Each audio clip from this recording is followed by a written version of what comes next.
ఈరోజు పనసకాయ పకోడీ తినాలనిపిస్తుందంట మా వారికి, అందుకని పనసకాయ కోయటానికి వచ్చాను. ఇగో మా చెట్టు పనసకాయ పాడైపోతున్నారు. ఒకటి పెద్దది, ఇది కొత్తది.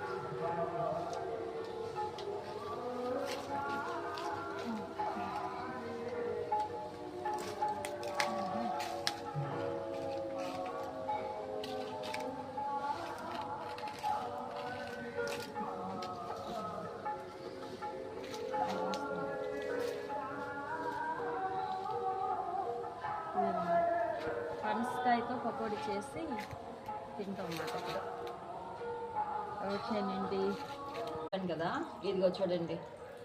తినడం అయితే బాగానే ఉంటుంది, కానీ ఈ తొక్కలు తీసేటప్పుడు వస్తుంది అసలైన కష్టం. చూడండి, మొత్తం చాక్తో కోసం కొయ్యలేకపోయాం. చేతికి ఆయిల్ పెట్టుకొని ఇగో ఇలా కొయ్యాల్సి వస్తుంది. ఇగో ఇలాగా బాగానే వస్తుంది, ఈజీగా వచ్చేస్తుంది. ఇప్పుడు ఇందాకంతా రాలేదండి బాబు. అంటే వీడియో తీయడం వల్ల ఏమో వస్తుంది. ఇగో ఇలా ఇలా ఇలా పెచ్చిలతో ఇలా పెచ్చిల్లా తీసేస్తే వస్తుంది అన్నమాట. ఇదన్నమాట. తిన్న ఈజీనే, చేసేసరికి చాలా కష్టంగా ఉంటుంది.